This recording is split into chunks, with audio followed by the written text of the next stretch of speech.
Hello, it's Thursday, it's 2:30, and this is the Infant Feeding team at the John Radcliffe Not-for-Profits. This is Alex and I'm Naomi, two of the team. There's 5 of us, and one is on maternity leave, practicing her breastfeeding.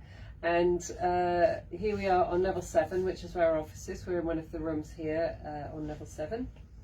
And we're here to answer your questions, anything you want to talk about feeding your baby. So it could be bottle feeding, formula feeding, breastfeeding, expressing, weaning, anything at all. So this is what this session's for, and we love your questions, and please post them below, because we have always got lots of things to say, as you know, and you have always got lots of wonderful questions to ask us. So the more silly the better, because somebody will be thinking them. If you don't ask them, they will be thinking. So you ask the question, and then everyone say, oh yeah, that's a really good question, and we can answer it, because all questions are really important. And what we don't want is to find that you are sitting worrying about stuff which we can hopefully allay your anxieties about for most of these things. And I think that a lot of you look on forums and you do mums chats and you do all sorts of different things, and you don't really know who's giving you that advice. So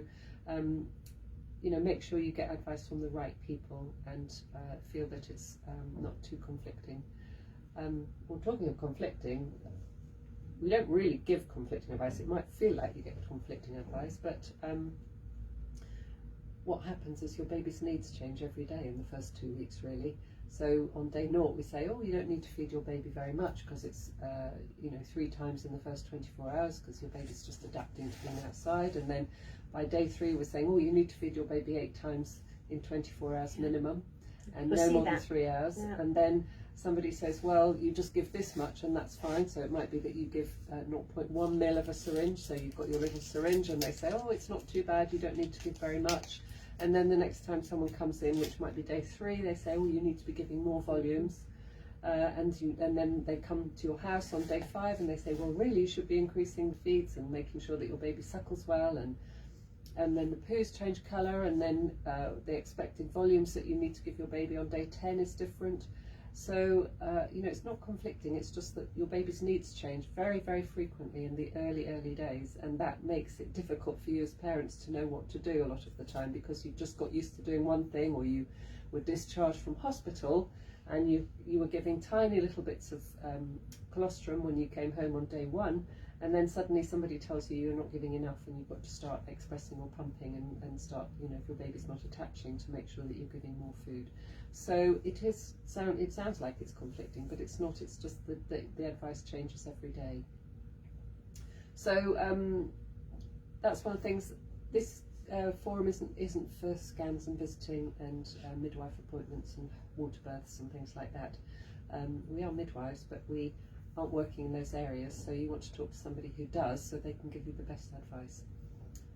So yeah, we'd love your questions. We can see people are coming in and watching us, and thank you, Vic. Because we don't know who's watching us. We just see ourselves on the screen, which is very off-putting. Is messaging. She's put such a fabulous team.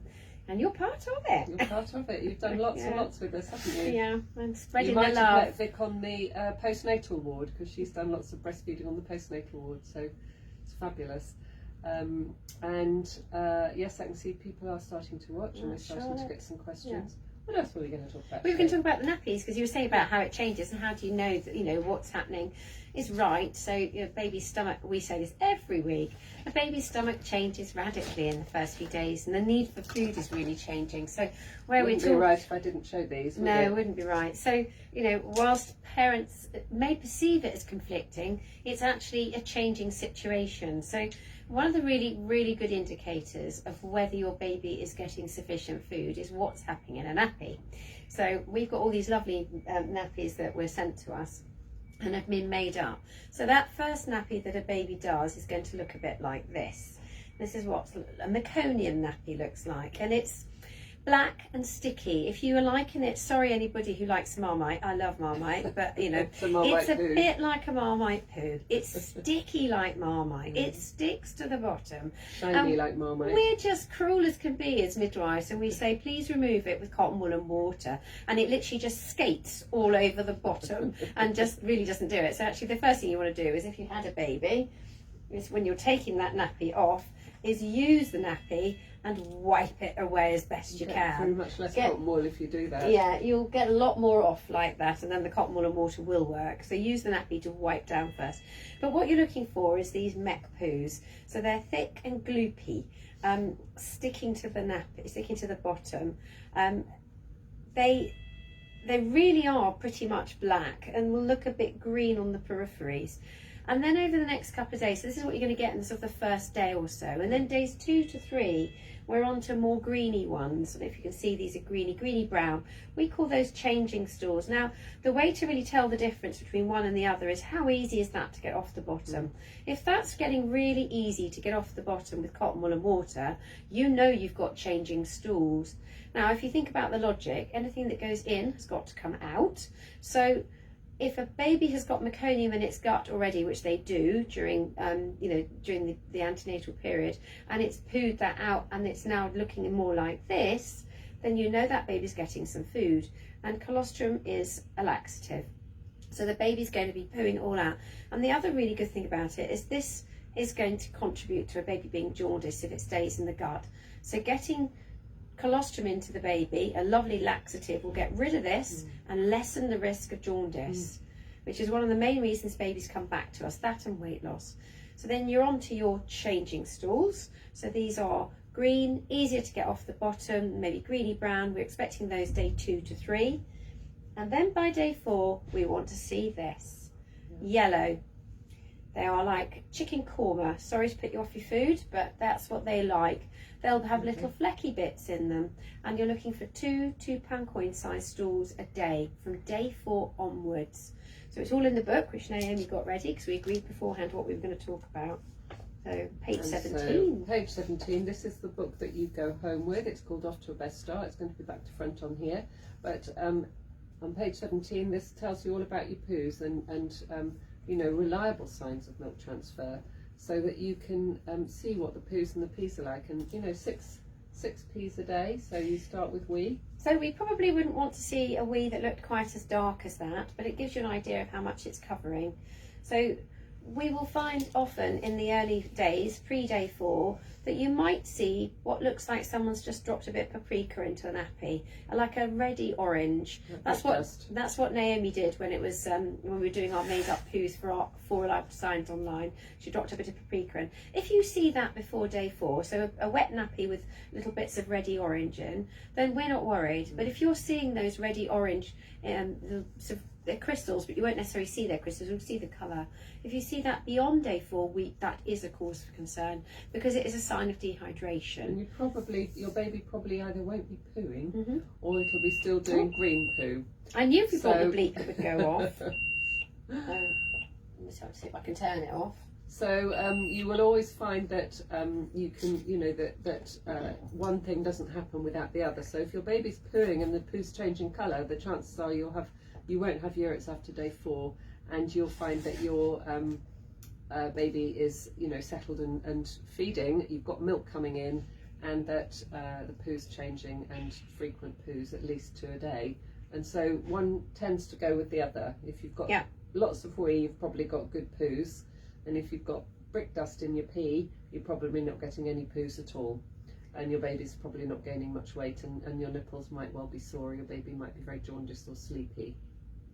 One of the other things we use, which goes hand in hand with the nappies and the wee, is this chart. And this is in your care plan, which you all take home with you, and you should be by your bed when you're in the hospital. You have pre-72 hours, so 72 hours from birth to 72 hours, and then 72 hours to 5 days. You've got 2 different charts, and if you get ticks on all the green things, you've got nothing to worry about. If you get ticks here predominantly, you should be calling your midwife. So your midwife should do this as well. She should do this once and this twice, but in the first 5 days. But if she's ticking lots of yellow things, you probably will be calling us and asking us or putting a plan in place for you. And if you look at that when your midwife's not visiting, which is a good idea because then it reassures you as parents, you should be calling your midwife if that's yellow predominantly that you're ticking. And the same for here. It's because it changes from 72 hours to 5 days. The things that your baby does changes. But this is for you to read as well. It's not just for midwives to fill in when they come and see you. This is information for you as parents. So make it yourself very familiar with it when you've had your baby and you're on the postnatal ward, and or if you've delivered in an MIU or at home, have a look at it when it's left, because this is the care plan that you have for everything. And it's got the numbers of all your midwives on the front here and contact details. And also Wallingford is 24 hours service, so there's somebody there at night that you can call if you're in the south of the county, and if you're in the north you can ring the Horton MLU, and the numbers are also here on the front, so that you can get advice straight away if you're worried and you want to ask a question about any of those things that you're concerned about. But it's very telling about your baby suckling and swallowing, your baby's peeing and your baby's pooing. It's very telling, and there's very rarely any surprises when we weigh your baby on day 5, if that's when we're doing it. If your baby's weight has not changed or has gone up a lot, if you've got lots of suckling and swallowing and lots of yellow poos, your baby will have been gaining the appropriate amount of weight. If your baby's poos are still very green and it's got very small peas and there's urates in it, they're little brick dust, then it won't be a surprise if your baby's lost more than 10%. Yeah. That's the last thing that you would see that's reliable, but the other 3 are far more reliable immediately. So if you can't hear your baby suckling and swallowing, you can take action immediately. Weight takes a little while to go on, which is why we don't weigh babies every day, and poos take a little while to come through, but suckling and swallowing and then peeing are much more instant, and you would see them as you would if you were suckling and swallowing. So if you were drinking lots of water, you'll do much more dilute pees. If you don't have lots to drink, then your pees are concentrated, and that's the same day. So that's why I was thinking that's quite dark. I normally say to people, you were like lemon juice. No, you're looking for something a bit more like champagne, really. So just a hint. Just like your pee would be. Your baby's going to be the same. So if it smells really strong and it's very small amounts, then you should probably be calling your midwife that day and talking to her. Don't wait until she comes 2 days later, because your baby very, very likely will be admitted. Whereas you can, put the sandbags out before the tsunami if you call the midwife that day, and you can start pumping and you can start getting better breastfeeding support. You can start doing compressions and increasing the amount of food your baby can get and stimulating to produce milk quickly. And that it puts you on your front foot then. If you leave it 2 days, you're 2 days behind, and then it takes longer to catch up. So it's really important that you are proactive as parents, and it's up to you to feed your baby. It's not up to us to tell you to feed your baby. Your baby's your responsibility. So, if you're in the hospital and it hasn't fed very much, pick it up and put it skin to skin and feed it. Or hand express and give it colostrum, and just get used to feeding your baby 8 times a day. And that's good practice for your baby, to have lots of feeding skills. Now, I know we talk about being responsive and responding to a baby's needs and not doing sort of feeding to a schedule unless there's a medical indication, but we do anticipate babies will feed about a minimum of 8 times in 24 hours. So we do sometimes have babies that we would call laid back. So babies that are not really looking to demand food, and actually that can have an impact on the weight gain. And we've had a number of babies, in our time where babies have been very laid back babies, and I would never use babies. I would never use the word lazy, because they're not lazy. They are just a little bit chilled, and they're not looking for food as often as we would like them to, and it is reflected in the weight gain. So if you have got a laid back baby or a chilled baby, you might need to be encouraging them to feed a bit more frequently. And the first indicator is going to be those poos and wees, and if the baby is not pooing and weeing appropriate to its age, then you might need to be thinking about stripping your baby off when you think, oh, it's been long enough now, let's get you fed, and encouraging this baby to feed. I'm a great believer in the personality of a child comes right from when they're born, until they're adults. And I look at my children, and all 3 are very different. And I look at them and when they were tiny babies and think, yep, that's you. You know, and some are just chilled and laid back and aren't demanding, and they're the ones that if we don't get on top of it might need a bit more food. And then you've got the others that will be, no one will ever look them because they're there at 100 miles an hour. And when they're toddlers, they're always clinging to you, saying they want food. Yeah, and the other babies are sitting playing with their toys and not driven by it. So so the personalities are there, you know, right from the beginning. So you have your chilled and you have your more demanding babies, and they're all gorgeous, whatever they are. But some babies, you just have to be a bit more proactive about getting food into them, and other babies are so proactive themselves, you don't have to worry. So they come out at 100 miles an hour and they stick on the breast and they don't stop, you know. And we say, oh, babies only need 3 feeds in the first 24 hours, and they've fed 3 times in the first hour, you know. Exactly. And so it continues for the next 48 hours. But they get milk. They get milk very quickly. And I think that, you know, it's really important that you are proactive with doing all of that and encouraging them to suckle and feed really early on, because it does set you up for a really good you know, session with breastfeeding later. And it's that first, we talk about it all the time, that first skin to skin, and that first breastfeed in the first hour, or as near to the first hour as you can make it if you've had to have your separation from your baby for any reason. You know, it sets you up for good breastfeeding and good milk production. It's really important. Should we look at some of these questions and comments? So we already said hello to Vic. Charlotte has said, afternoon ladies, hope you're both well and having a fabulous day and not too busy. Alicia is getting quicker and getting more cheeky as time goes on, and in 2 days she'll be 18 months. Where has the time gone? Where has it gone? That's amazing. I think we've been chatting to you nearly the whole way through. Ruth has said, I had a difficult feeding journey with my daughter, and the support from the infant feeding team was wonderful during that time. I promise we don't post these. These do come. It's not from us. I have hypothyroidism and PCOS, and my daughter had 100% tongue tie. She was readmitted with dehydration and 15% weight loss on day 5. And despite breastfeeding topped up with formula, double expressing and tongue tie division, and domperidone over the next 2 weeks, we couldn't get my supply to be anywhere near sufficient for her. I'm now pregnant again and wondered what, if anything, I can do to improve my supply this time. I'm unsure at present whether I want to breastfeed again or not, but I definitely want to try expressing colostrum. Ruth, I think an antenatal conversation would be really, really useful. And we'll pull your notes from last time and we'll have a chat and we'll see how we can support you to do whatever you want to do. And it will be driven by you, but let's have a chat and go through it all. So give us a call and we'll get you booked in for a conversation. So PCOS is polycystic ovarian syndrome, if you have heard that word, and mums sometimes don't make enough milk when they've got it. It's sort of an endocrine disorder, so it sometimes affects prolactin, and so sometimes mums have problems making milk, but sometimes they make too much milk as well. It can be both ways.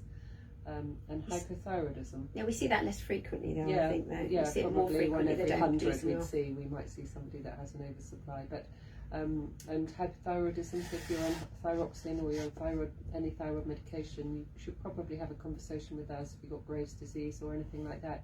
You know, we should be seeing you when you've had your baby. Yeah. That's the sort of person we see on the postnatal wards. We don't see mums with sore nipples usually and things like that, because the midwives and the maternity support workers are really excellent at supporting mums with positioning and attachment and normal feeding. So we would see mums that have got all of those things to support them in their milk production and get on it really quickly and early to stimulate massively to increase milk production and you know, to protect exclusivity in these babies if we can. But sometimes, as you know, you've just told us, it doesn't produce enough sometimes, and we don't know why. We don't know why. And there is a department set up in Oxford now which is just starting to look into it and looking at levels of prolactin and things, and doing some research on mums that aren't making enough milk. So watch that space, you know, because we are looking into it much more. We haven't got the answers. It's just soul destroying for mums. We know that, and we see a lot of mums that you know, have got medical problems like that struggle. So it's so important that you contact us if you think that that's happened, or you get your midwife to refer at booking when you have a pregnancy, that you get them to refer you before 34 weeks, so we can schedule an appointment, usually by phone, and we talk through a plan and then see you when you've had your baby, and make sure that everything's in place for you before you go home, just to you know, give you a security net, a safety net when you get home, so that you've got a plan in place and you know how to contact us. But that's exactly where we come in on the postnatal wards. We see mums that have got problems like that. So do contact us. Yeah, we have we do quite a lot of antenatal calls now.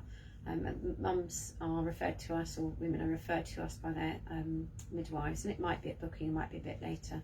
And these are two of the main reasons. It might also be that you've had breast or chest surgery, and we know that can have an impact regardless of whether it was an augmentation or a reduction, or for any other reason that you may have had surgery. Just the fact that you probably cut through the nerve that you know is related to the nipple and areola area can make a difference. So, you know, if you've got anything that could impact on feeding, any hormonal imbalance, etc., then it may be worth you having an antenatal conversation with us. So if you are booking, or about, you know, you've already had your booking appointment and you think actually this would count as for me, get your midwife to write to us and let us know. And if you needed medication in puberty to enhance your breast growth, if you had very late puberty and very little breast development, and needed something like metformin in your pregnancy, in your teenage years, to enhance your hormone levels, then we ought to be speaking to you. And if you had a breast implant because you had no breast growth, we really, really need to talk to you, because that's the same. And it's what we would call insufficient glandular tissue in some mums. It's not very common, but we do see mums occasionally that have got insufficient tissue in their breasts, and it's as they have developed, and if there's not huge amounts of tissue, milk producing tissue in the breast, then obviously milk production is much less.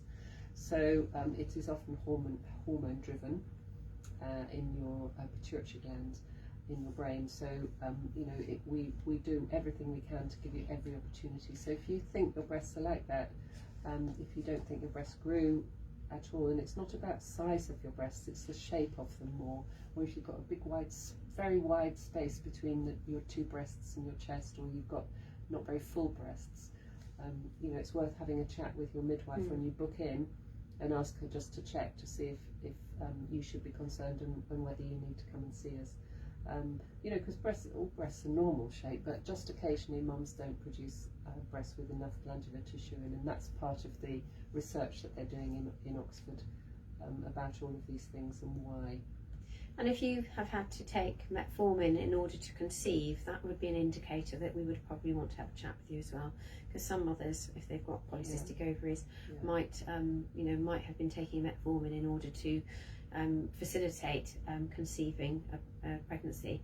And if that is the case and that would affect you, then that is you are the sort of person you'd want to have a chat with, just to really want to maximise what you can do. We can never guarantee a full milk supply, but what we can do is probably improve what you would have got otherwise, which is what we would do with you Ruth, hopefully as well. And you know, if you see us on the wards and you hear us talking to other mums, it's because they've got that sort of problem, and that they need a little bit more support.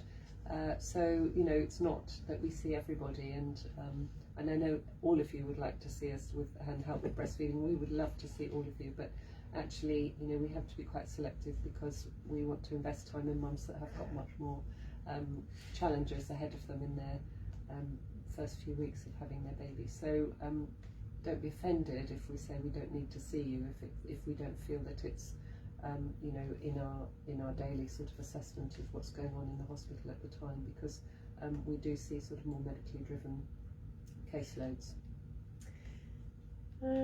Zoe has written that she's been breastfeeding for 7 weeks now, and her little girl is putting on £1 a week. Is that too much? No. Can't do anything about it. No, let her go. Mine used to do that, and let her go. Just let it have it. Enjoy the rolls of fat. Yeah, I love it when they went up with like elastic bands. Aren't they? Yeah. So we're opposite ends of the spectrum, because my babies are always down onto the 0.4 and yours were up the top end. So my baby's never had those rolls of fat. Mine would have looked a bit scrawny. And there is actually you might have seen it, some of you, that there's pictures of, if you sort of in breastfeeding breastfeeding things on Facebook and things, there's a picture of a very tiny little baby and a really big fat chunky baby sitting next to each other, and they say both breastfed, both normal. Yeah. And that's exactly what it's like. You know, it's your genes, it's what it is. And your boys aren't big now, are No, they? they're tall and very- skinny. Yeah, they're very. absolutely. And that's the thing you often find, is that you might have these breastfed babies that are just gorgeous little Buddhas, but actually once they start moving, it just falls off them. So so don't worry, just go with it. You cannot overfeed a breastfed baby. We'll go back to something we talk about on here so often. You cannot spoil any baby. You cannot love a baby too much. You cannot hug them too much. You cannot cuddle them too much, and you cannot overfeed a breastfed baby. So just go with it and let Grow your their baby have brain, what she wants. skin to skin, and grow their brain and Oh. sniff them and cuddle them. Yeah, lovely. Ruth's come back and said thank you, she'll get in touch with us. Good. Charlotte says Alicia is waving at both of us and putting her thumbs up to both of you. Well, that was it on the comments, so please put some more through. I can see there's a fair few people watching. Yeah. But, so I think, the antenatal conversations, we tend to call them, they've been a fairly newish thing. We did them previously, but what we've now done is informed all the community midwives to say, if you're booking a woman and she triggers on any of these things, then please get in touch. Some people might consider whether we were discussing whether a woman who's having twins would count on that. Well, that's quite normal, really. So I'm not sure necessarily that if you're having twins, we would automatically see you. We're more likely to sort of say yes, definitely, if you've got any of the things we've just discussed. Even if you have problems conceiving, then we think, well, there's a hormonal thing going on here. So if you've had problems conceiving and it's it's down to the woman, it's always, I hate asking. Ovulate or Yeah. It's a question I hate asking, is when I meet people and said, if you know it's an IVF pregnancy and you have to say, I'm really sorry, it sounds awful to ask, but do you mind telling me why? Because if it's the partner, then actually, and from our point of view, that's a good thing, because it's not the woman that's had the problems with her hormones. So from that point of view, that's actually a positive. Because then that says to us, well, this woman has managed to conceive a pregnancy and carry a pregnancy through, which is always great from the point of view of her hormonal balance. But so yes, that's one of the reasons we'd see them. Any others we were thinking of? No.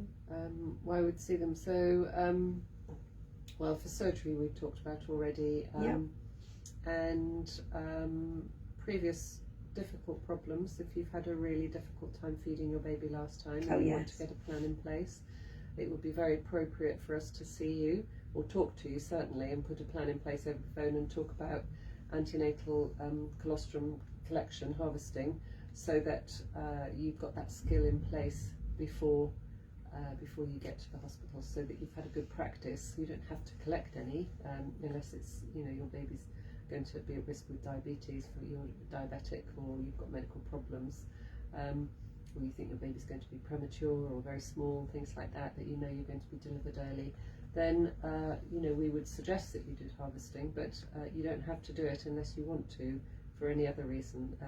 You can practice doing it because it's a really good skill to have, and it just means that when you had your baby, as soon as you've delivered, that you know that you're on it, and you're doing lots and lots of prolactin stimulation of the ducts, the milk ducts, which send hormone messages to your brain to say, produce milk, I need feeding. So the less you do, the less milk you'll make. So it's really up to you to do all of those stimulations. So it's why we talk about it, and your midwife should talk to you about it in your pregnancy. So when you're probably about 36 weeks at your appointment there, she should bring up talking about things like skin to skin, and starting to hand express before, if you want to, offer you some syringes, and just to talk about why we suggest that you breastfeed, so that you understand why it's good for you and your baby to do it. But it's really important that you get the opportunity to have that chat and get your head into breastfeeding mode before you have your baby. You don't have to decide how you want to feed your baby until you have your baby in your arms, because you might change your mind when you have your baby. You might decide that if you say, I don't want to breastfeed, that you might suddenly find a baby plugs itself on and has a feed. And I think somebody last week delivered and they had no intention of breastfeeding. Baby came out and had its mouth open and went on, and there we are. It was breastfeeding. So it's really important that you give your opportunity to explore your feelings when you've got your baby in your arms for the first time and you smell that baby and you're flooded with oxytocin, that you make that decision then.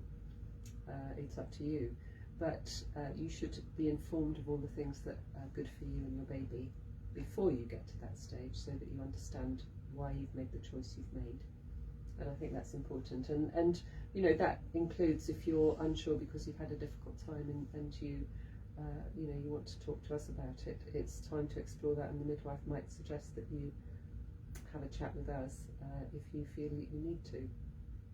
Yeah. I think if you've had any trauma to your body as well, you know, someone say has had an accident or had a burning when they're children, or they've you know, had some sort of trauma, they may think they can't breastfeed. So it's important that you ask those questions when you're pregnant, because it might be that you can. And if you've had a mastectomy, you can still feed on one breast. So you know, we encourage you to talk to us about all of those things and not assume that you won't be able to do it for any reason at all. It's nice to have the opportunity, isn't it? Absolutely. And the other thing to think about is if you're on medication. So some people are on under the impression that because they're on certain medications that they can't feed. And just to say that to be honest, there are very few medications that are truly contraindicated to breastfeeding. Most medications, if there is a concern about them, will have an alternative.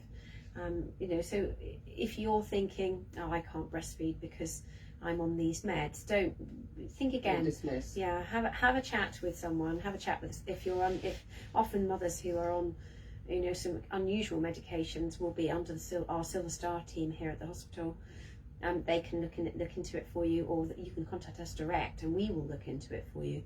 So we have access to numerous sources, so we tend to pool all the information we get about medications and make a decision about them. And if we're concerned, we can go you know, onto other resources. Specialist services.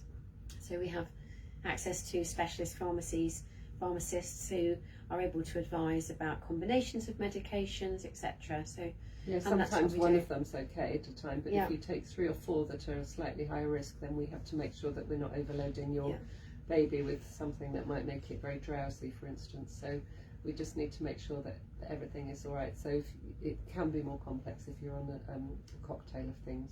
But you know, even things like scan medication, MRI scans and things like that, which we used to say you couldn't. You know, there's only a couple of scans where you have isotopic iodine and things put in that you can't breastfeed for 12 hours after you've had your scan. But you know, things like chemotherapy, mostly you can't breastfeed when you're having chemo, but we can support you. And if you are having treatment in between breastfeeding, you can still pump and discard your milk if you're having medications put through it. And we can look at the charities. So there's the Heart's Milk Bank in London, which is a donor breast milk charity. They do provide milk for mums that are having medication and treatment, so that you can give exclusive breast milk to your baby through this charity, if that's what you want to do when you are having treatment for you know, any chemotherapy type treatment, any medication like that. And sometimes if you're on antipsychotic drugs, you can sometimes have you know, a little bit of support for donor breast milk as well. So that's me right for bringing the bleep. It would have gone off if we'd had it in the office. So you know, there are many. Just anyone watching choices. from the Blenheim team, we're on Facebook Live. It's Blenheim team bleeping. So we're going to see them afterwards. They're only up the corridor. So you know, don't dismiss anything if you feel that you are on medication, and don't be told that you can't breastfeed if you're having something like a general anaesthetic, or unless you genuinely, you know, can't. You were going to honestly, yeah, no, I was going to say that was going to be right. I was going to move on to that too. If you need to have surgery for some reason, you know, there's very few medications that you can't have, even with a general anaesthetic. You know, most things you can. We're regularly contacted.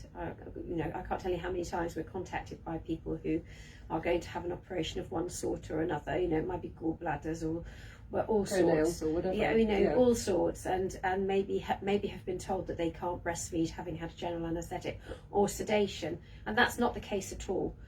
So if you are told that, then you know, get in touch with us or look at the breastfeeding network. But we support parents, you know, when they're coming in, if they're having to have a general anaesthetic or sedation, and we will talk to the doctors involved if mothers have been told that they can't breastfeed, because that's generally not the case. So if you are told that, then get in touch with us. Tanique has put something up, so we'll go on to Tanique's comment. Tanique, we haven't heard from her for a while. No. We remember her name because it's so unusual. She says, hello, my little boy is 9 weeks now, weighing just over 12 pounds. I'm exclusively breastfeeding, which has been going really well. At 8 weeks postpartum, I had my first period. Is this normal when exclusively breastfeeding to have a period so soon? I've also noticed a light drop in my supply on the right side. Baby tends to push, pull and come off when feeding on that side. Could this be due to my period returning? It might be that as you ovulate, so your baby's how old now? 9 weeks. 9 weeks. So Came back at 8. It might be that your periods are slightly different and your ovulation is slightly skew with, but it could be with that. Or have you started on the contraceptive pill? Is the other thing. Have you got had a coil put in, or have you started on the progesterone only pill? Because sometimes that does drop your supply for a little while. Can be quite sensitive to that. But also, yes, you do find that you get a slight drop in milk sometimes when you have a period. It's bad luck that you've had a period so early. Most people early. Don't, but people can have a period 4 weeks after they've given birth, even if they're exclusively breastfeeding. And I think you might just find that you need to pump a little bit on that right breast where your supply's dropped a bit. You could do some pumping, do some power pumping, just to try and catch it up again. But it should come back as your hormone levels settle down again. But it might be, and also the milk might taste slightly different to the baby. Sometimes you smell slightly different or taste slightly different. So your baby will pick up on that sometimes. Some babies don't notice, but it could be that it's that. But if you have just started on the contraceptive pill as well, it sometimes causes that. And sometimes babies, maybe you have, I don't know what your baby's like. We're chatting about what different babies are like. Maybe you've got one of these chilled laid back babies, and they maybe don't feed quite so frequently, because we know that protection against periods restarting, etc. Part of it is going to be the frequency of feeding. So babies that have no more than 6 hours, don't they normally? So if your baby maybe has had a couple of stints of slightly longer periods of time between feeds, then it might have brought your periods on a little bit sooner. So thinking about that. Yeah. This is why we talk about this not being a great form of contraception in the UK. I mean, you go to other countries and they'd never be able to tell you how many times the baby's fed, because they've been suckling all night. Free access at the breast, and they just help themselves. They're strapped on the front and they just have what they want. Whereas here we tend to have a habit of maybe putting our babies down a bit more. They might be in a chair or in a cot. Might have a dummy, or you might give a bottle. Yeah. If you introduce any of those things before 6 months. We're not saying that's what's happened. It might be that you are just very unlucky. But those are things that would contribute to it. We certainly know that from a contraceptive point of view in the UK, it's not quite as reliable as it might be in other countries where babies have free access to the breast. But it's no more than 6 hours. So if your baby's had a long sleep at night, it might be that it's dropped your hormone levels to that level. Because we always say to mums, if they've got endometriosis, to breastfeed as long as they can, because it tends to suppress periods, and feed frequently tends to suppress periods. And the longer you suppress your periods, being pregnant and breastfeeding, the longer it has to rest your endometrium and help your endometriosis. So we do talk about that a lot with mums if they have got endometriosis, to see if they can help it a little bit for conception of another baby if you've had problems for the same reasons. Oh, Charlotte's come back on. Thank you both for your support through our lockdowns. We quite enjoy doing them actually, don't we? And today we're lucky because we're up on level 7 again, and we've got such a fabulous view, which we could show you. So it's getting darkish already. Right, we've been very quiet on the questions. Constant number of people watching, but very quiet on the questions. So if you've got any more, that would be lovely. It's only 3. Well, maybe we'll do a short session this week if if nobody's got anything else to say. I think just think about the early days. Make sure that you do lots of early skin to skin. So that first feed, we talk about it endlessly, and there isn't much to say in breastfeeding, although we do a lot of talking. The advice is very similar that we talk about, but we talk about tummy sizes a lot, and just remember about babies' tummies and volume, because actually we don't talk about mils unless your baby's medically needing more food, but actually we talk about tummy sizes a lot. And we have our little marbles, don't we? But we do talk about. We Am I on duty? You're on marble duty. But you know, baby's tummy is tiny when it's born, so don't try and fill it. You don't have to fill it up, but you can give it small amounts. Talking about you know, getting egg size and then walnut size, then apricot size, and then egg size by about a month. You know, so they don't get very big. So you know, think about your baby's body. It doesn't need large volumes, and you know, if your baby hasn't eaten in the first 24 hours, you don't need to give it a big feed, and you don't need to give it anything other than your milk unless your baby is clinically unwell. And it's very unusual for a baby to be clinically unwell with showing signs of low blood sugar level if it's a normal healthy term baby. If it's got an infection, or it's you're diabetic or something like that, or it's premature, then yes, your baby is at risk, and we would feed it much more. But actually make sure that you look at your baby's tummy sizes when you're topping up and giving volumes. And when we talk about increasing volumes, we talk about tummy sizes when your baby is normal and healthy in term. If you've had a premature baby, so a baby under 37 weeks, the chances are, particularly if you're on the ward, so anything from about 34 weeks onwards will come up with the mum if it's a well baby, which is a huge amount of pressure for a mum to be having a tiny baby in the room with her. We would expect you, even if your baby opens its mouth like a little gannet and suckles at the breast frequently, and you've got lots of milk, we would expect you to be topping that baby up with an appropriate amount, and depending on your baby's size and how your baby is, we would decide how much volume your baby should get, and that would increase each day or every other day. We would expect you to be topping your baby up. So if your baby's 36 weeks plus 6 days, we would expect you to be topping your baby up after a breastfeed, because they look like they're feeding really, really well, and it's not reliable. We know that their suckling skills are not reliable, and we can't just say, yes, your baby is going to be fine. So, you know, if you do see us on the ward, or the staff come in and put a plan in place, it's because your baby is not reliable at removing milk from the breast at that gestation, and they need to be topped up for a good few weeks when you get home, until they really won't take top-ups or they're gaining loads of weight. And if you've got a little girl, it would be about 20 grams a day, minimum, so you can put on more than that. Or a little boy would be about 30 grams a day, so just slightly different between the two babies. You've got to make sure that they do that every day. Now, if they're premature, they often don't do that if you don't top them up, and then you've got people coming in and hounding you for days and days after you've had your baby, and you're not getting many pajama days. You're busy coming backwards and forwards to have your baby weighed, and actually it's because it's not reliable, and you really need to be giving your baby more food until you're absolutely certain that they're putting on 50 grams a day and not 15. So that if they're doing that, that's you know just an that you example can probably of 50. stop, you know, pick a number out. But you know what I mean is, if your baby's not gaining enough weight, or they're gaining too much weight and you're topping up, you can probably start to challenge those top-ups with supervision. But we do tell you that you have to do it, and you have to do it 8 times a day, which is quite a lot of pressure for you if you're having to pump as well. So you know, it's about getting all of that support and getting plans in place to make sure that you feed your baby, and you might do some compressions when you've got a little baby at the breast, or a baby that's a bit sleepy and not feeding well. So when your baby's suckling, you would compress your breast and hold while the baby suckles, and when they stop suckling, you let go. And that's the same as when you're pumping.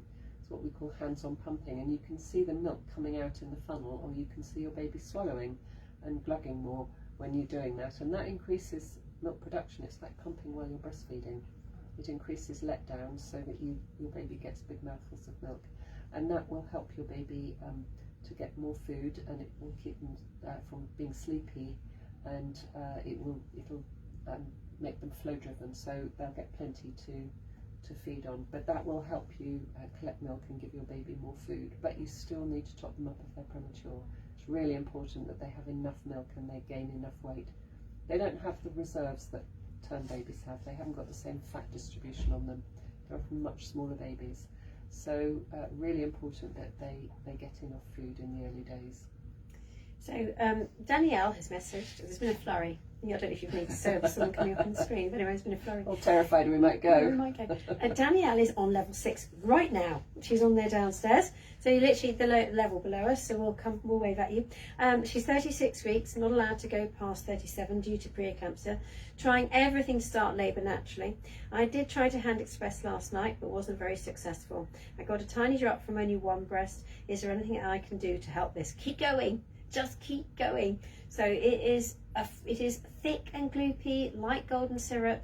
My colleague Hannah, who's home with her latest baby, says it's like squeezing a spot. Not a very nice analogy, but it's that you've got to keep going. So making sure your technique is as good as you can get it. So thinking about working your way back from the base of the nipple. So thinking this is where the nipple base is, and you work your way back.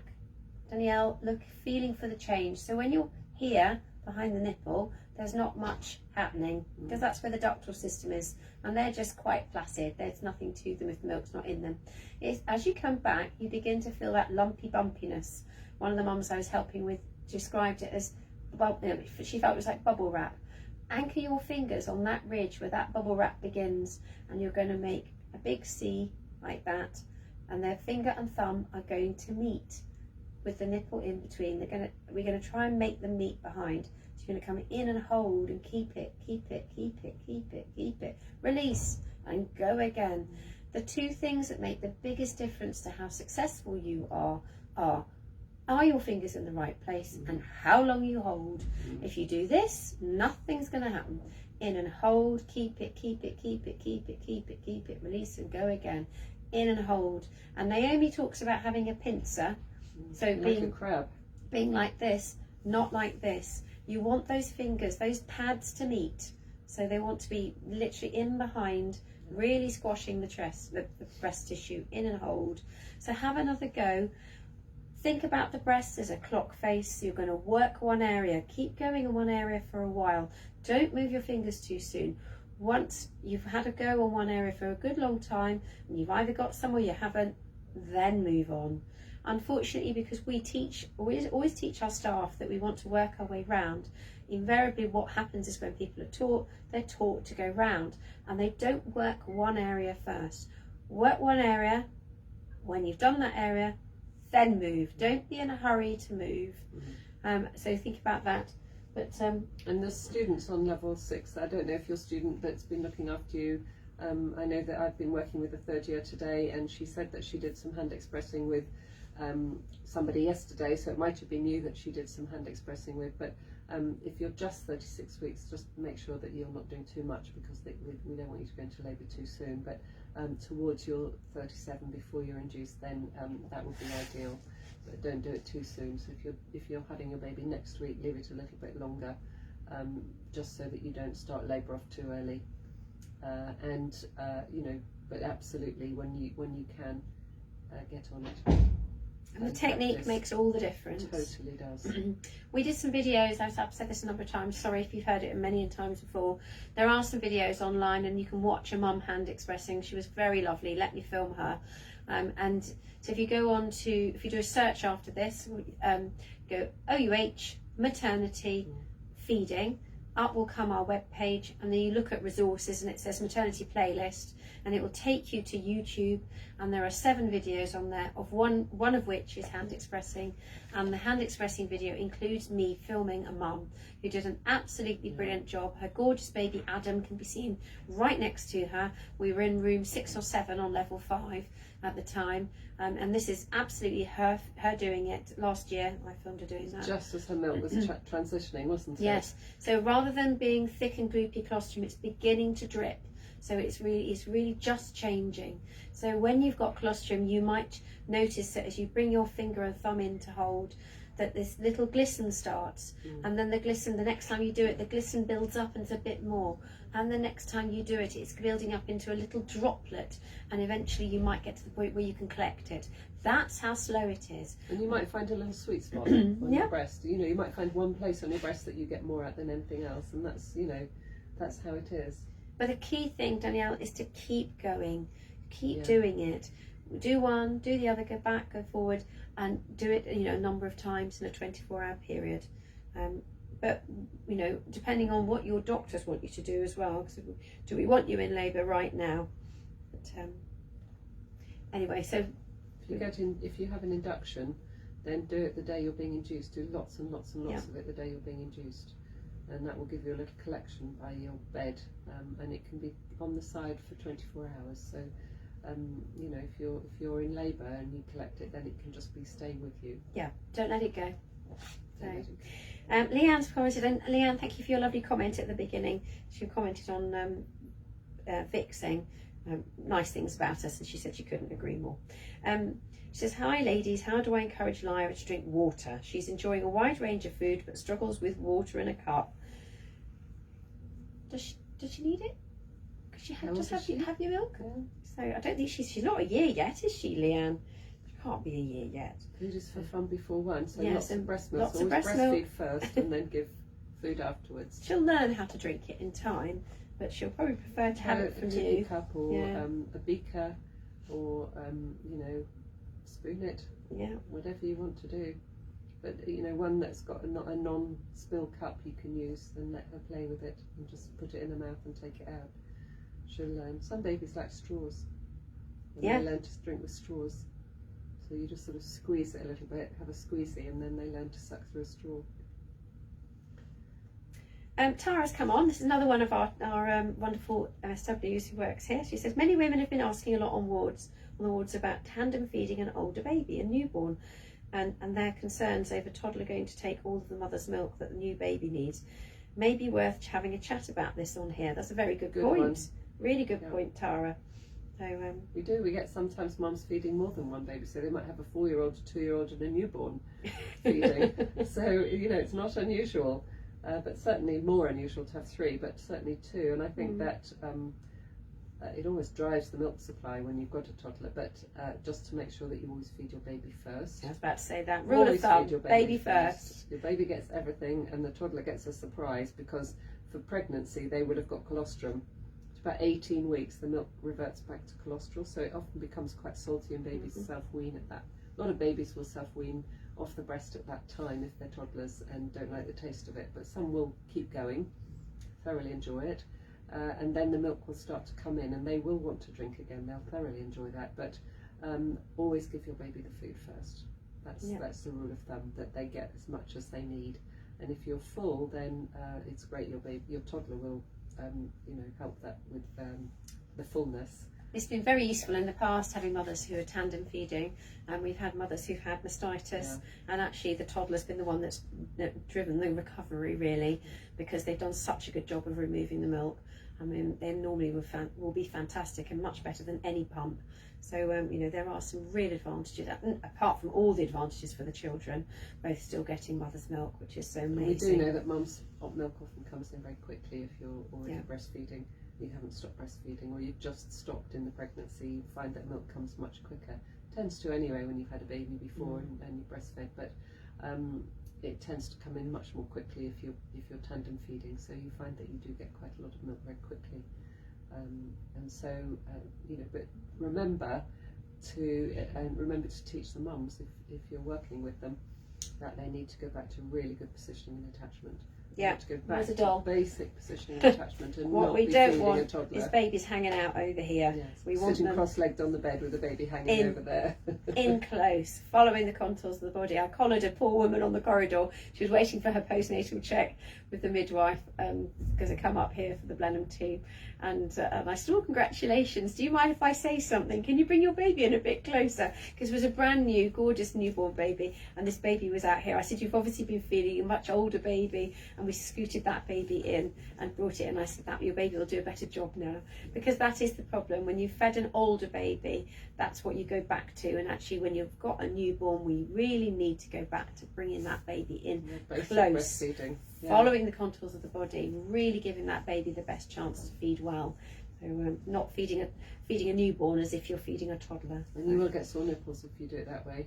And they won't remove the milk as effectively. And won't drive your milk mastitis supply. then, and your supply will go down even if you've got a toddler. So, make sure that you really go back to basic breastfeeding when you're feeding for the second, third, fourth time.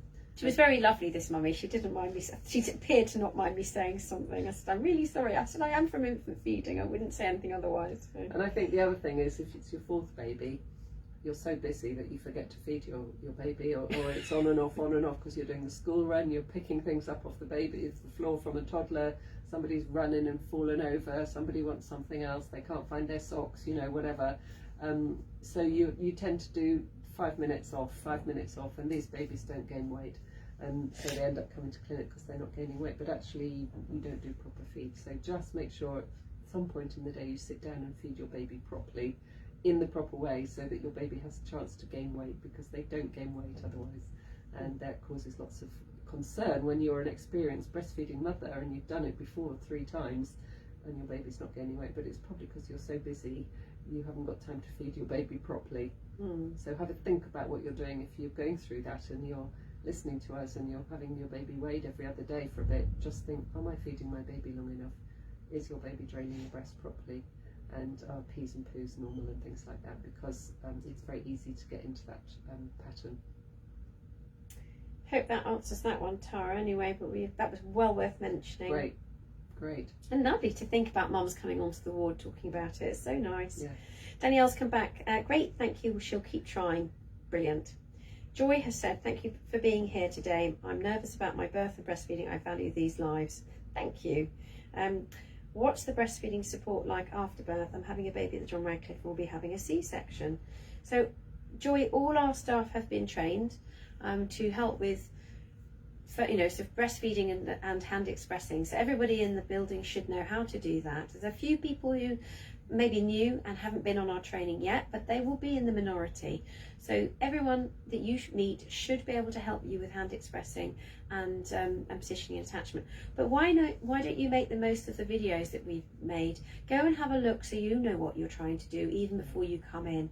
At this point in time before you've had a baby is a really good time to have a think about hand expressing, looking at stuff about positioning and attachment. As I mentioned a few minutes ago, we've got a series of 7 videos that we've done. We're not going to win awards for them. We are not meant to be in front of a camera, but we do get the information across. Yeah.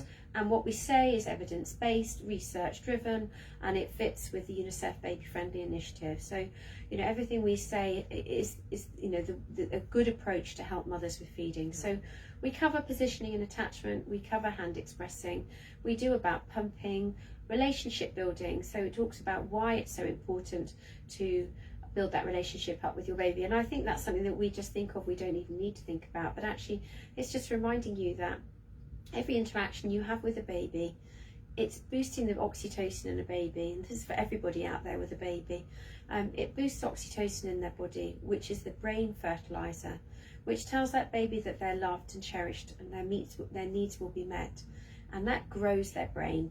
So we can't, as I said earlier, we can't love them too much, we can't cuddle them too much, we can't kiss them too much, and we can't breastfeed them too much. You cannot spoil a baby. They need to be in close and loved. They expect to be skin to skin. Yeah. People who've met me over the, at any point will know that if I'm talking about this, I'll often say we are high-performing primates and our babies do not know if they're going to be born as a silverback gorilla or a chimpanzee or a human being. So as far as they're concerned, they need to be in your arms. That's where they expect to be, because no other primate puts their babies down for the first 2 years of life.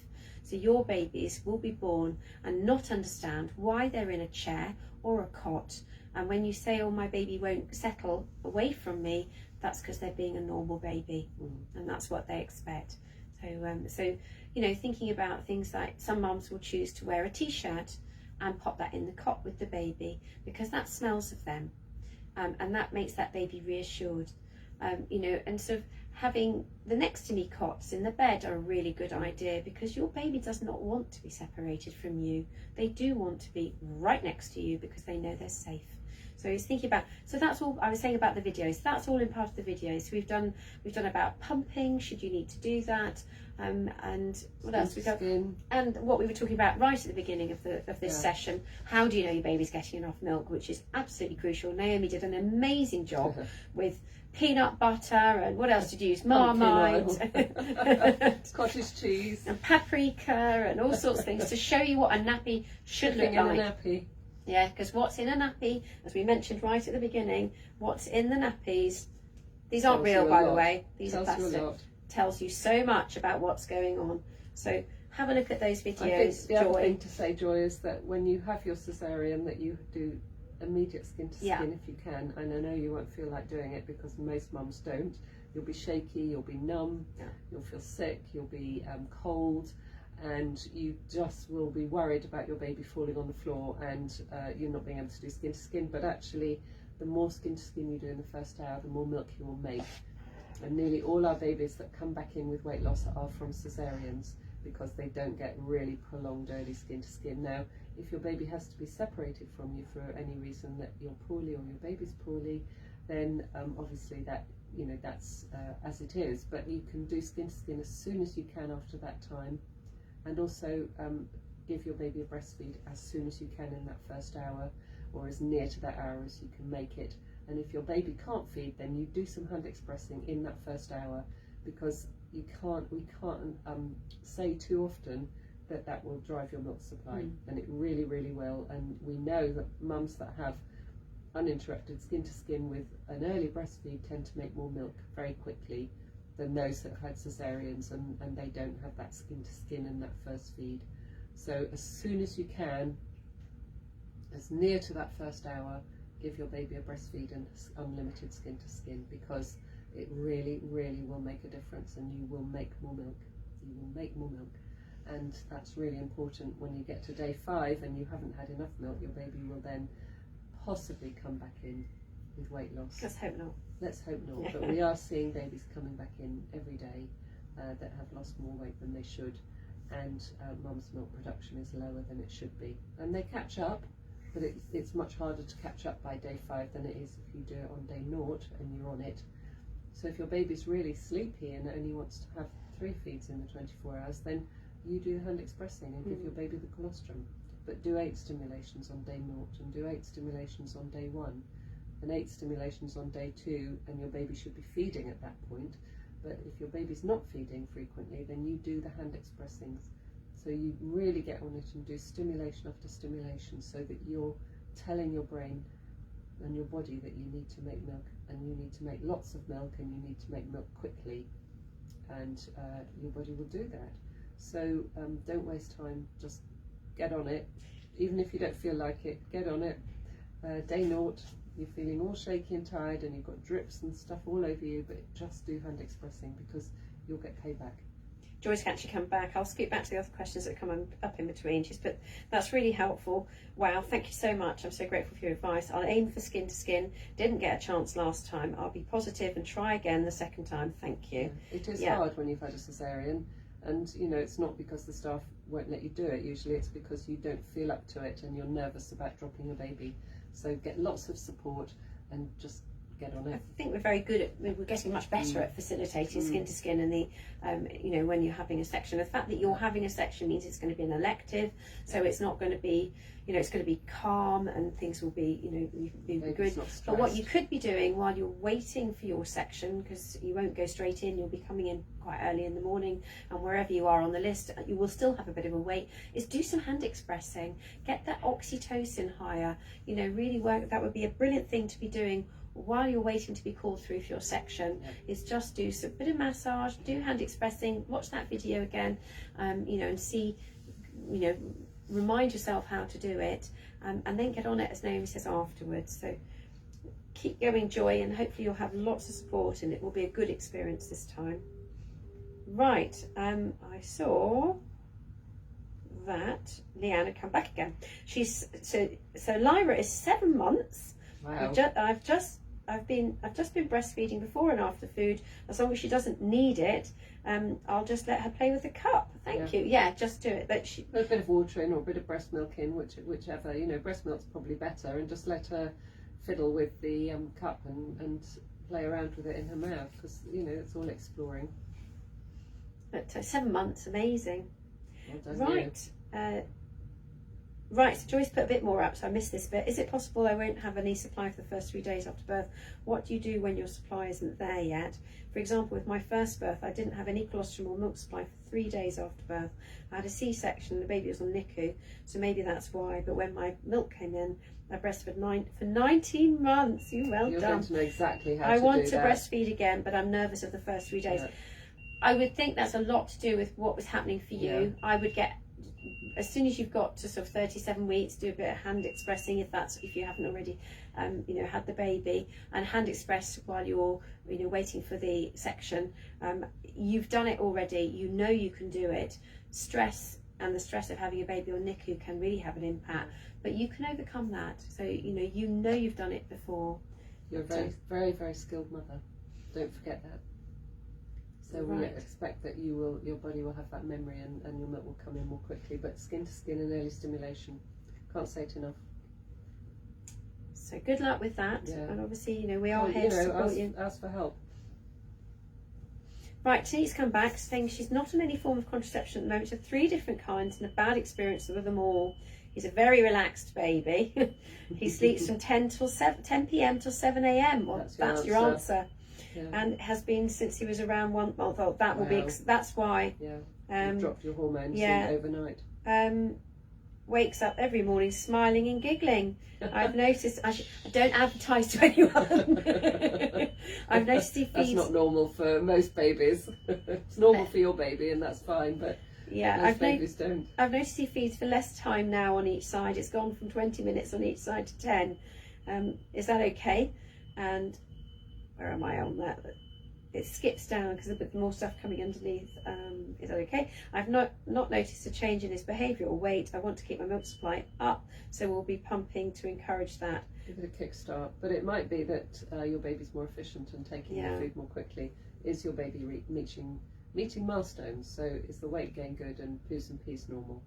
And is he well? And full of beans, and if that's the answer, then that's the right amount of food. They do become more efficient as they get older.